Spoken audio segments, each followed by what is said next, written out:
Buenas tardes, doctor. Vamos a exponer sobre la evaluación preanestésica. Los integrantes del grupo son Marian Ocio Rocabado y mi persona Abigail Choque Cáceres. Momento de la evaluación. Se le puede realizar en periodo de tiempo muy variable. También va a depender según sus condiciones clínicas y también depende de diversas variables. El tipo y el procedimiento que se va a realizar y las características demográficas del paciente. Historia y examen físico. La historia y el examen físico es la parte más importante para una evaluación preanestésica.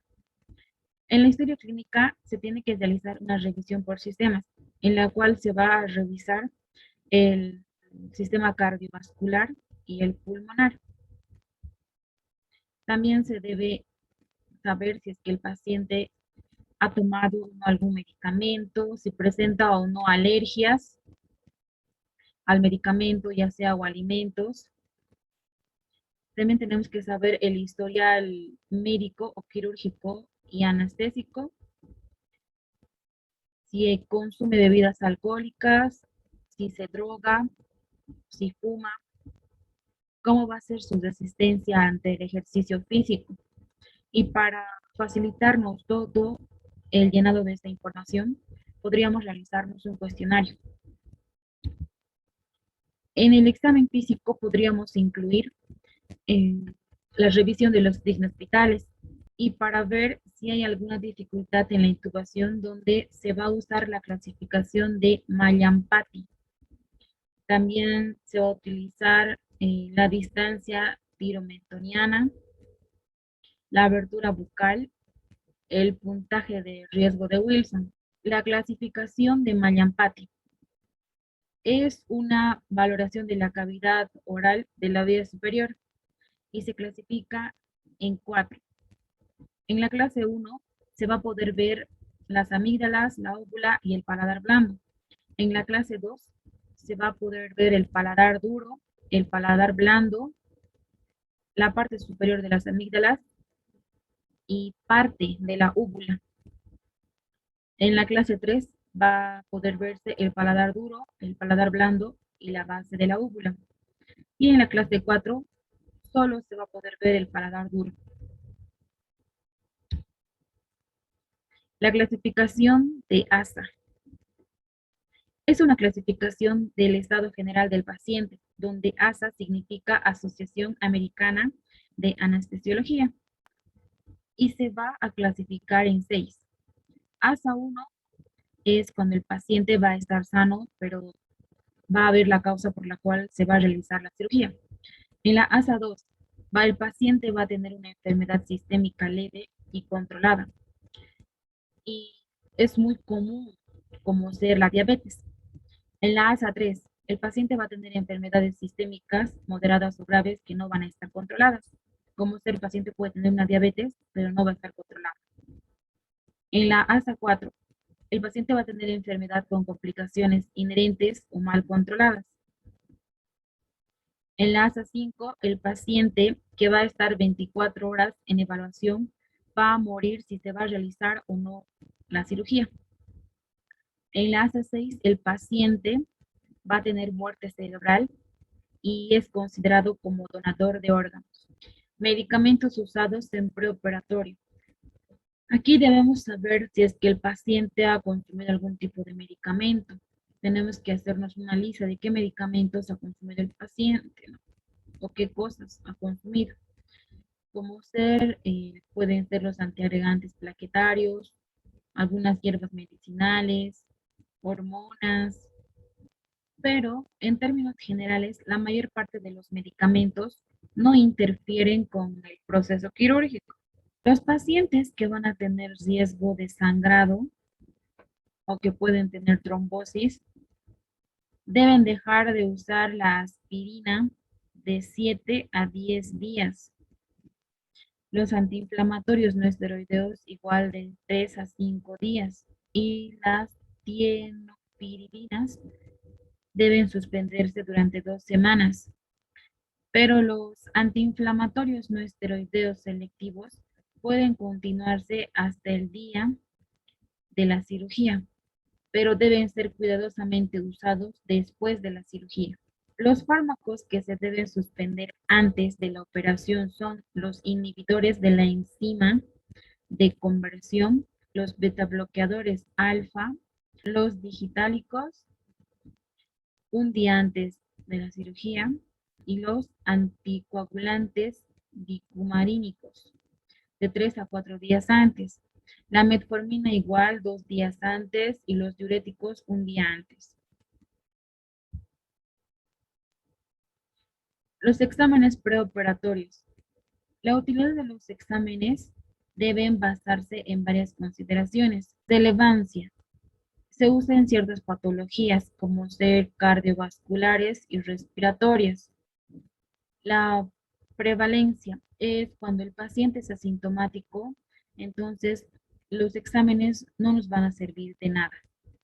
Una baja sensibilidad favorece a que el paciente tenga falsos positivos y una baja especificidad favorece resultados falsos positivos y los pacientes van a ser sometidos a estudios innecesarios. En el costo es preferible utilizar exámenes específicos requeridos según el caso del paciente. Se puede requerir el examen de la hemoglobina y el hematocrito. Esto podremos pedirlo para poder ver si el paciente tiene alguna enfermedad renal o alguna enfermedad en el hígado, en edades extremas y si es que el paciente presenta o no anemia. Exámenes bioquímicos séricos. Esto se le puede pedir en una quimioterapia, en pacientes que tienen afección en la tiroides, afección en la glándula suprarrenal y en aquellos que tengan diabetes. Examen de orina. Este se le pide para saber si el paciente presenta o no alguna infección. Examen de coagulación. Se lo pide en aquellos pacientes que por ahí han tenido un sangrado o en aquellos pacientes que han hecho alguna terapia con anticoagulantes o si presentan enfermedades renales. Otros exámenes que se pueden solicitar al paciente sería una espirometría y gases en sangre arterial. Educación del paciente. El médico debe tener una buena relación con el paciente para que así el paciente esté más tranquilo, entre en confianza y evite su ansiedad o disminuya la ansiedad que va a presentar. El ayuno. Un día antes de la cirugía debe decirse al paciente que esté en ayunas y también se le debe informar de lo que va a pasar si no va a estar en ayunas. Pero en los últimos años, la exigencia de que el paciente esté en ayunas ha ido disminuyendo, ya que se debe evitar que el paciente entre en hipoglicemia o que entre en una deshidratación. En los pacientes pediátricos hay mayor riesgo de aspiración y los geriátricos tienen menor riesgo de aspiración que los adultos. El ayuno son válidas para procedimientos selectivos realizados bajo anestesia general, anestesia regional y sedación o vigilancia monitorizada, pero en caso de emergencias no se utiliza ya el ayuno. Se recomienda un ayuno de 2 horas para la ingesta de líquido. Se recomienda también un ayuno de 4 horas para la ingesta de leche materna y de 6 horas para la ingesta de alimentos sólidos livianos. Agentes que se usan en el preoperatorio como parte de la preinducción de la anestesia contra la aspiración pulmonar de contenido gástrico serían los estimulantes del vaciamiento gástrico, bloqueadores de la secreción ácida gástrica, antiácidos, antieméticos y anticolinérgicos. Consentimiento informado. Se debe comunicar al paciente de qué se le va a realizar, explicándole el procedimiento y si hay o no alguna complicación en el transcurso del procedimiento, cómo va a salir y todo. También se le debe informar a los familiares para que ellos puedan estar tranquilos. Después, el paciente debe firmar un consentimiento donde él está de acuerdo con los procedimientos que se le van a realizar. Registro. Debe registrar cada uno de sus componentes. Anamnesis debe incluir la historia médica, la historia anestésica y medicamentos utilizados por el paciente. En la revisión de los exámenes va a incluir los laboratorios, radiografías, electrocardiogramas, estudios complementarios, determinación del riesgo a base de clasificación de la ASA, consentimiento informado, prescripción de la premedicación anestésica. En el examen físico va a incluir los signos vitales, examen general cardiovascular y pulmonar, examen selectivo y examen de vía aérea superior. Continuando con la exposición, vamos a hablar sobre la evaluación cardiovascular. Luego, esta evaluación nos permite identificar una eventual enfermedad cardiovascular subyacente y evaluar la severidad y determinar la necesidad del tratamiento o procedimientos que disminuyan las complicaciones cardíacas. Y esto incluye saber la historia y los exámenes de laboratorio del paciente para poder identificar cualquier riesgo que pueda correr el paciente en caso de que tenga alguna alteración en el corazón. Entonces, por eso tenemos la evaluación clínica, y esto incluye la historia clínica, el examen físico, como también exámenes complementarios, como ser el electrocardiograma, que permitan identificar ciertos marcadores conocidos como riesgos cardiovasculares. Entre estos marcadores vamos a tener estos, que son los predictores menores o de riesgo bajo, donde esto está incluido lo que es la edad avanzada, un electrocardiograma anormal, que se puede ver una hipertrofia ventricular izquierda, bloqueo de la rama izquierda o anomalías de segmento ST, un ritmo no sinusal, que puede deberse a fibrilaciones auriculares, flutters, etcétera, y también una baja capacidad funcional por parte del corazón. También puede deberse a la edad, y también una historia de un accidente vascular encefálico o también una historia de una hipertensión arterial sistémica no controlada.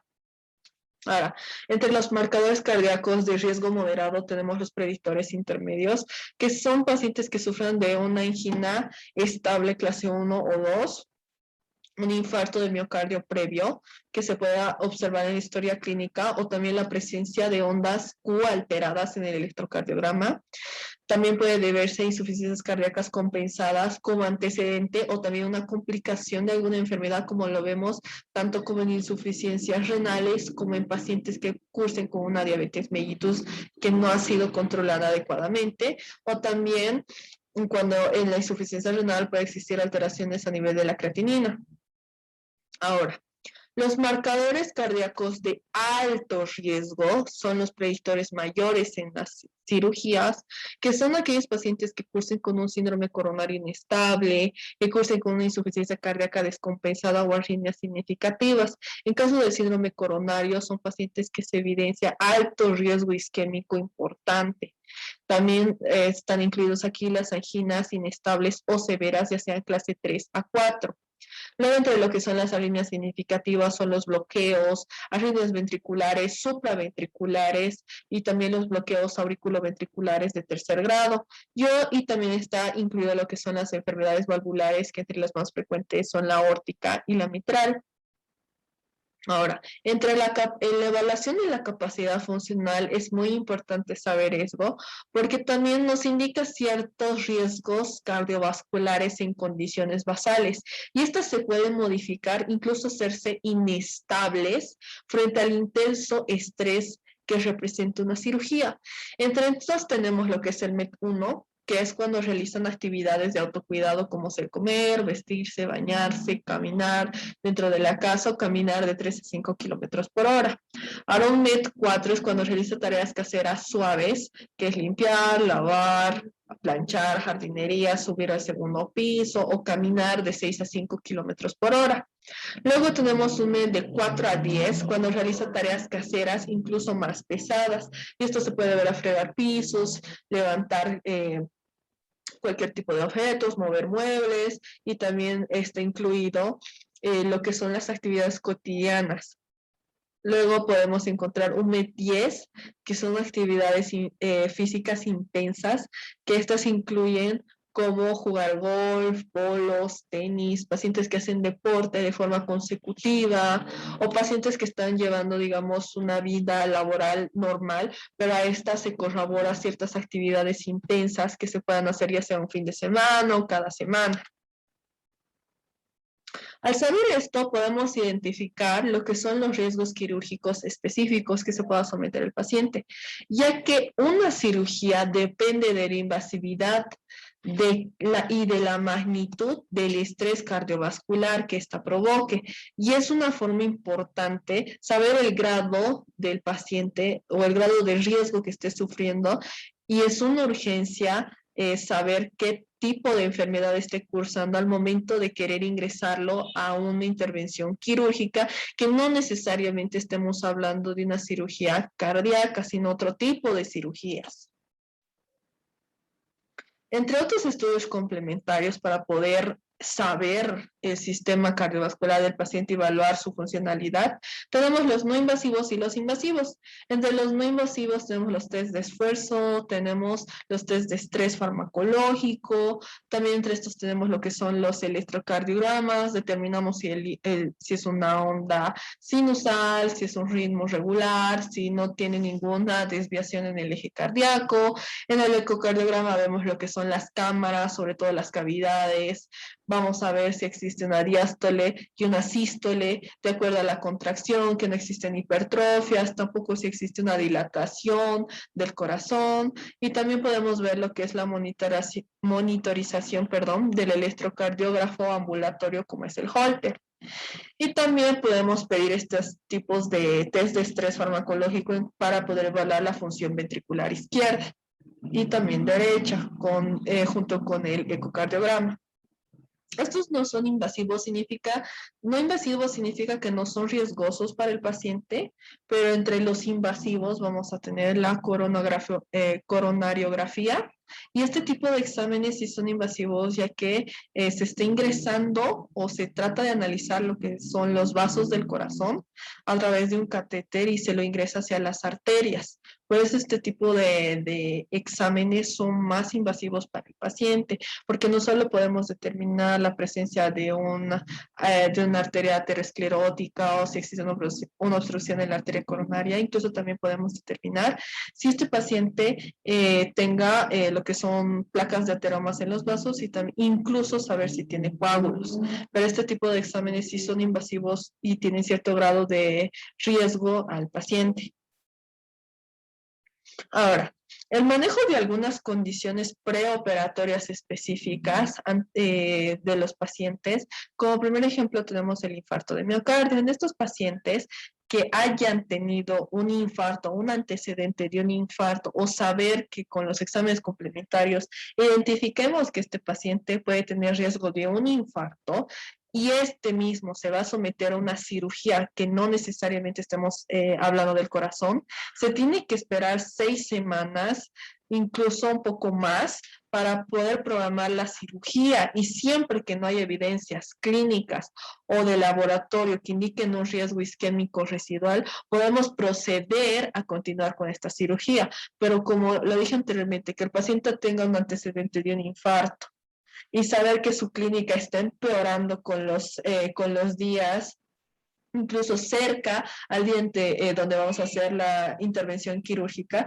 Entonces, estos pacientes no se los va a poder hacer este tipo de intervenciones porque están sufriendo este riesgo. Incluso puede subir un factor más severo por el estrés quirúrgico. Entre otros, vamos a tener la hipertensión arterial, ya sea la presión arterial sistólica mayor a 180 milímetros de mercurio o una presión diastólica mayor a 110 milímetros de mercurio. Ya está demostrado también un factor potencial, donde en estos pacientes se tiene que monitorizar, se tiene que realizar un tratamiento frecuente y adecuado, incluso poder pedir lo que son exámenes complementarios que nos puedan anticipar cualquier tipo de alteración que esté sufriendo el paciente. Y estos también son, existe una disminución de mortalidad en pacientes no quirúrgicos. Ahora, entre otras enfermedades tenemos la enfermedad valvular, y esta enfermedad valvular es una enfermedad cardíaca donde se tiene que mantener la presencia si existe la presencia de una cirugía en este tipo de pacientes con una enfermedad valvular, incluso aumenta el riesgo, no solo el riesgo de someterse a la cirugía, sino implica un riesgo alto en el paciente, ya que se identifica como un riesgo moderado, como lo hemos hablado anteriormente, y dependiendo de la función estructural del paciente, como lo hemos visto en las anteriores clasificaciones, que es el MET, es importante saber este tipo de enfermedades porque podríamos desestabilizar al paciente al momento de la cirugía. Luego, el manejo de algunas condiciones preoperatorias específicas. Tenemos también las miocardiopatías y las arritmias. Entre las miocardiopatías, ya sean hipertróficas o dilatadas, es importante realizar una adecuada monitorización y evaluación. También está asociado a un tratamiento oportuno y eficaz, usando todas las herramientas posibles para poder estabilizar y asegurar al paciente. Luego, entre las arritmias es la misma razón, tenemos que hacer esta evaluación, tenemos que ver el pedir exámenes complementarios y el saber cómo va cursando el paciente con este tipo de enfermedades. Y también cabe recalcar que en aquellos pacientes con arritmia, el riesgo se eleva un poco más cuando son pacientes adultos. A continuación, voy a hablar sobre la evaluación respiratoria. Esta se va a dividir en dos partes, que son pacientes sometidos a cirugía no pulmonar y pacientes que serán sometidos a cirugía de resección pulmonar. Pacientes sometidos a cirugía pulmonar. La evaluación respiratoria preanestésica consiste fundamentalmente en indicar el grupo de pacientes que están en alto riesgo de desarrollar complicaciones pulmonares postoperatorias. La incidencia de desarrollar complicaciones pulmonares postoperatorias son del 10 al 30%, y estas van a incluir falla respiratoria, ventilación mecánica prolongada, broncoespasmo, exacerbación de enfermedad pulmonar crónica preexistente, neumonía y atelectasia. En la evaluación clínica, los factores más importantes que son necesarios identificar en los pacientes por el mayor riesgo que conllevan a desarrollar alguna complicación pulmonar postoperatoria son el estado de salud general, que va a incluir la historia clínica, la clasificación de ASA y la capacidad funcional del paciente. El tabaquismo podría causar una EPOC o una enfermedad pulmonar obstructiva crónica. Edad arriba de 70 años. Para el tratamiento de la EPOC se puede utilizar antibióticos y la suspensión de corticoides. También se pueden realizar fisioterapias. El paciente debe dejar de fumar. Duración de la cirugía. La cirugía puede durar de 3 horas o más horas. Sitio de la cirugía. Las cirugías supraumbilical y torácica son las que presentan mayor riesgo. Cirugía de urgencias. Constituye un predictor significativo de complicaciones pulmonares postoperatorias. Infecciones virales de la vía aérea superior. Si el paciente va a presentar alguna infección, entonces se debe aplazar la cirugía hasta que el paciente se sane o se cure o puedan controlar el cuadro de la infección. Cirugía laparoscópica. Esta cirugía, por ser mínimamente invasiva, puede tener ventajas sobre la cirugía de pacientes con patologías respiratorias subyacentes. Los factores que no mostraron el aumento de riesgo de complicaciones respiratorias pulmonares son aquellos pacientes que tienen asma o en aquellos pacientes que tienen sobrepeso, ya que aquellos pacientes que presentan asma se les puede administrar corticoides. Apnea de sueño. Esta va a dificultar el manejo de la vía aérea. Técnica de la anestesia. Test de laboratorio. Se va a realizar una espirometría para saber si el paciente presenta o no EPOC, o para saber también si tiene o no asma. Se va a solicitar radiografías en pacientes mayores de 50 años y que tengan enfermedad cardiopulmonar. También se solicita la albuminemia, ya que nos va a indicar si es que el paciente presenta o no complicaciones pulmonares postoperatorias. Gases en sangre arterial. El boom. Si el boom va a estar elevado, puede causar riesgo en una producción de complicaciones pulmonares postoperatorias. Pacientes sometidos a cirugía de resección pulmonar. En estos pacientes se sugiere realizar una espirometría, análisis de gases en sangre, medición de la capacidad de difusión de monóxido de carbono, test de ejercicios cardiorrespiratorios. La evaluación debe realizarse en 3 fases: mecánica respiratoria, parénquima pulmonar e interacción cardiopulmonar. La evaluación de la mecánica respiratoria se la realiza a través de la espirometría, incluyendo el volumen expiratorio en un segundo, la capacidad vital funcional, la ventilación voluntaria máxima y la relación entre el volumen residual y la capacidad pulmonar total. Los pacientes con volumen expiratorio en un segundo mayor al 40%, en su gran mayoría no presentan complicaciones en el postoperatorio. En cambio, los pacientes con volumen expiratorio en un segundo menos del 30% se correlaciona con una mayor necesidad de uso de ventilación mecánica postoperatoria y una mayor tasa de complicaciones. La evaluación de la función parénquima pulmonar. Este se realiza evaluando la capacidad de realizar intercambio gaseoso. Tradicionalmente se evaluaba con gasometría arterial, considerándose que los valores de presión parcial de oxígeno menor a 60 miligramos de mercurio y la presión parcial de dióxido de carbono mayor a 45 miligramos de mercurio eran límites para la realización de una cirugía de resección pulmonar. Evaluación de la interacción cardiopulmonar. El test de marcha durante 6 minutos tiene una buena correlación con el valor máximo de oxígeno. Por otro lado, los pacientes que presentan una disminución de la saturación de oxígeno mayor al 4% durante el ejercicio tienen una mayor morbimortalidad. Tras una resección pulmonar, los pacientes presentan algún grado de disfunción ventricular derecha del árbol vascular pulmonar removido. La causa exacta y la duración de esta disfunción es desconocida y sus manifestaciones clínicas se presentan fundamentalmente con el ejercicio físico. La mayor forma de evaluar es a través de una ecografía.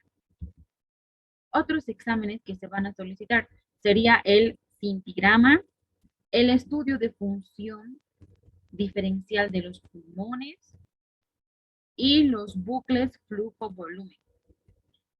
A continuación, mi compañera. Luego, continuando, vamos a hablar sobre la evaluación endocrina. Esta evaluación endocrina, sin duda, es una de las más importantes porque pacientes con diabetes o que cursen con diabetes mellitus son pacientes muy riesgosos al momento de poder aplicar cualquier tipo de anestésicos, ya que la diabetes mellitus tiene una prevalencia ya sea en diferentes grupos de edad y tiene mayor tasa de mortalidad en pacientes mayores de 50 años, porque este tipo de enfermedades sugiere unas complicaciones futuras si no logramos controlar ni tampoco dar un tratamiento adecuado. Entonces, si no hacemos esto, este paciente va a hacer una cadena de complicaciones contraproducentes al momento de realizar cualquier intervención quirúrgica y cuando le pongamos el anestésico. Entre otras enfermedades tenemos las del hiper e hipotiroidismo, incluso lo que son las insuficiencias renales. Ahora, en pacientes con diabetes que son sometidos a cirugías, hay que identificar que esta patología tiene mayor riesgo anestésico quirúrgico y los efectos secundarios de esta patología, como sea la microangiopatía diabética, sumados a diferentes otros, como ser aterosclerosis, nefropatía diabética, pie diabético, dislipidemias, hacen un fuerte candidato a desarrollar varias complicaciones. Entre las recomendaciones generales es que hay que existir un control de la glicemia. Entonces tenemos que controlar la glicemia, también disminuir cualquier posible complicación para poder evitar alteraciones cardiovasculares y también alteraciones renales. Entre las indicaciones preanestésicas específicas, vamos a tener que en estos pacientes se recomienda un ayuno de 8 horas y también se debe administrar carbohidratos o glucosa, mejor dicho, por vía endovenosa. En este preoperatorio se debe evitar la resistencia a la insulina y también las pérdidas proteicas. Por eso, también como la cetoacidosis que se puede producir por falta de esta glucosa. Por eso el paciente siempre se le tiene que dar glucosa por vía endovenosa. Y esto se tiene que administrar una unidad de insulina cristalina por cada 5 gramos de glucosa a razón de 100 ml por hora. Se recomienda el uso de 100 ml de la solución glucosada al 5%.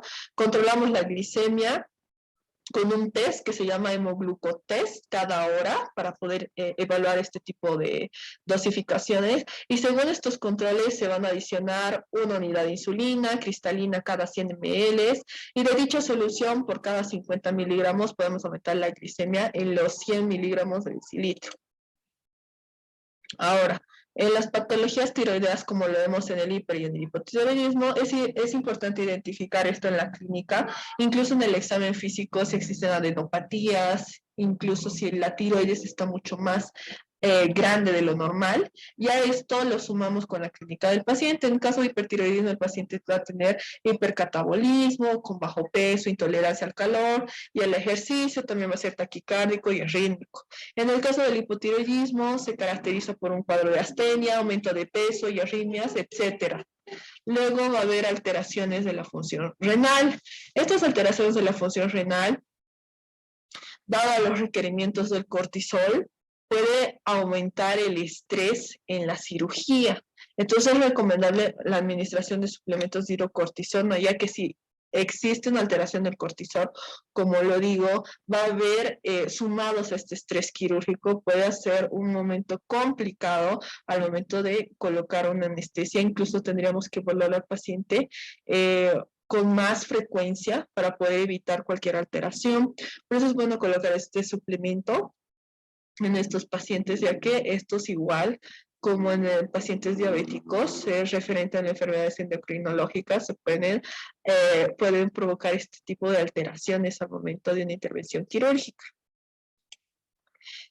Y con este tipo de alteraciones y evaluaciones respectivas, ya sea en el sistema cardiovascular y lo que es el sistema endocrinológico, estamos haciendo una evaluación preanestésica adecuada. Entonces, de esta forma podemos corroborar al paciente y también podemos ayudarlo a evitar este tipo de complicaciones. Gracias.